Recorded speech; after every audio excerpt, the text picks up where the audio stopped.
विनोद पांडे शाश्वत सनातन संस्कृत में आप सभी का बहुत बहुत स्वागत करता हूं। आज की पुस्तक जिस पे हम चर्चा करेंगे बहुत छोटी सी पुस्तिका है, श्री नारायण कवच। ये कवच एक स्त्रोत है, तो इस पे आज हम बात करेंगे। पुस्तिका तो छोटी सी है, लेकिन इस कवच के महत्व, इसके लाभ के बारे में कुछ जानकारियाँ साझा करते हैं। तो चलिए शुरू करते हैं। श्री हरि बंधु प्रस्तुत पुस्तक श्री नारायण कवच। पुस्तक की जो कोट संख्या है 229 है और गीता प्रेस गोरखपुर से प्रकाशित बहुत छोटी सी पुस्तिका रूप में है। और नारायण भगवान का यहाँ पे श्री हरि का एक सुंदर सी छवि दी गई है, बहुत ही सुंदर है। पुस्तक के अंतिम पृष्ठ में गीता प्रेस गोरखपुर की जो चिरपरिचित लोगो है वो दिया गया है। गीता प्रेस गोरखपुर का यहाँ पे फ़ोन नंबर और पिन नंबर दिया गया है। पुस्तक के प्रथम पृष्ठ में वही बात, श्री हरि श्री नारायण कवच, और पुस्तक का कोड और गीता प्रेस गोरखपुर ये लिखा हुआ है।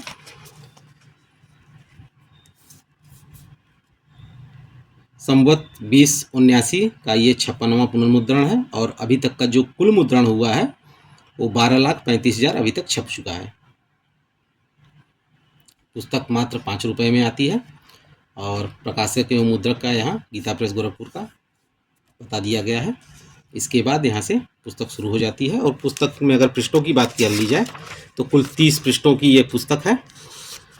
यहाँ पे भी पुस्तक के अंत में गीता प्रेस गोरखपुर से प्रकाशित कुछ साधन भजन संबंधी पुस्तकें यहाँ पे पुस्तक कोड की संख्या के साथ दिया गया है। तो आइए देखते हैं। श्री नारायण कवच सबसे प्रथम न्यास दिया गया है, जिसमें बताया गया है सर्वप्रथम श्री गणेश जी तथा भगवान नारायण को नमस्कार के नीचे लिखे गए प्रकार से न्यास करें। सबसे पहले अंग न्यास दिया गया है और अंग न्यास कैसे करना है ये भी दिया गया है। जैसे यहाँ पे लिखा गया है ओम ओम नमः पादयो, तो फिर कैसे किया है कि दाहिने हाथ की तर्जनी अंगुष्ठ इन दोनों को, यानी तर्जनी उंगली और अंगुष्ठ इन दोनों को मिलाकर दोनों पैरों का स्पर्श करें।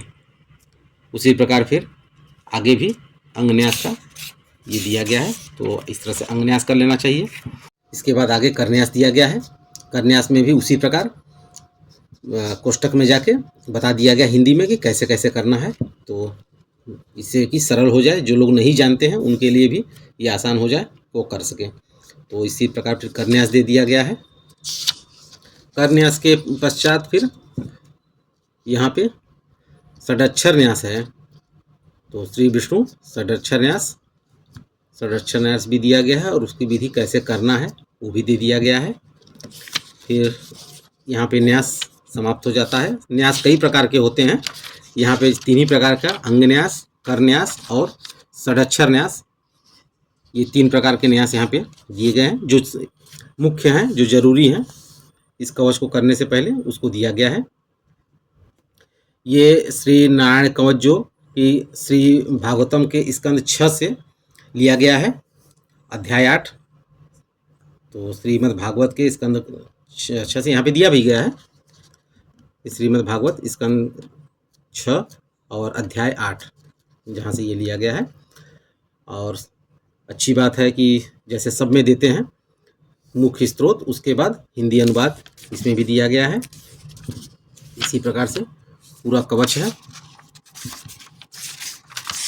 तो जिनको भी भगवान विष्णु के, श्री हरि की और माता लक्ष्मी की कृपा प्राप्त करनी हो, उन्हें श्री नारायण कवच का पाठ अवश्य करना चाहिए। जो लोग सहस्त्रनाम स्तोत्र का पाठ करते हैं या भगवान श्री हरि का किसी प्रकार का पूजा पाठ करते हैं, उन्हें श्री नारायण कवच का पाठ अवश्य ही करना चाहिए। होता क्या है कि जब हम सहस्त्रनाम का पाठ करते हैं उसके साथ साथ श्री नारायण कवच का भी पाठ कर लेते हैं, तो जो भी हमारा फल होता है वो जस्ट दुगना हो जाता है। और कवच में हम देवता से प्रार्थना करते हैं, श्री हरि से प्रार्थना करते हैं कि वो हमारे अंग प्रत्यंग सभी चीज़ों की वो रक्षा करें। तो जैसे मानिए कि कोई भी चीज़ वस्तु हमारे पास आता है, लेकिन अगर हमारे पास उसके रक्षा करने की सुविधा न हो तो फिर आना भी कोई मतलब नहीं। हमारे पास खूब धन आ रहा है, लेकिन उस धन को रखने के लिए, उसकी रक्षा करने के लिए हमारे पास व्यवस्था न हो, तो फिर क्या होगा, वो धन नष्ट हो जाएगा, कोई उठा ले जाएगा, कोई चुरा ले जाएगा, कहीं से नष्ट हो जाएगा। इसलिए स्रोत, जो भी स्रोत हो श्री हरि के, या सहस्त्र नाम का पाठ करने के बाद श्री नारायण कवच का पाठ अवश्य ही करना चाहिए। तो जिनको भी माता लक्ष्मी की कृपा चाहिए, श्री हरि की कृपा चाहिए, उन्हें अन्य पाठ करने के साथ साथ श्री नारायण कवच का पाठ अवश्य कर लेना चाहिए। तो छोटी सी पुस्तिका है, अगर इसमें कुछ आपको संशय हो, कुछ शंका हो, तो कृपया कमेंट में उसे बताएं, मैं ज़रूर उत्तर देने की कोशिश करूँगा। कुछ और भी प्रश्न हो तो पूछा करिए। ज़रूरी नहीं है कि मैं ये कवच बना रहा हूँ तो आप इसी से पुस्तक से संबंधित बातें पूछ सकते हैं। जैसे कि ये पुस्तक श्री नारायण के बारे में है, तो श्री नारायण माता लक्ष्मी के बारे में कोई भी आपको शंका समाधान हो तो आप बताएं। कुछ बातें आपको जानकारी हो वो मुझे बताएं, कुछ बातें आप पूछें मैं बताऊं। इस आदान प्रदान से दोनों तरफ की ज्ञान वृद्धि होगी। कुछ चीज़ें अगर आपको अच्छी न लग रहा हो तो वो भी बताएं, मैं सुधारने का प्रयास करूँगा। तो इसी तरह से ज्ञान बढ़ते रहे, इसी आशा से फिर अगले चलचित्र में आपसे फिर मिलेंगे। तब तक के लिए आप सभी का बहुत बहुत धन्यवाद।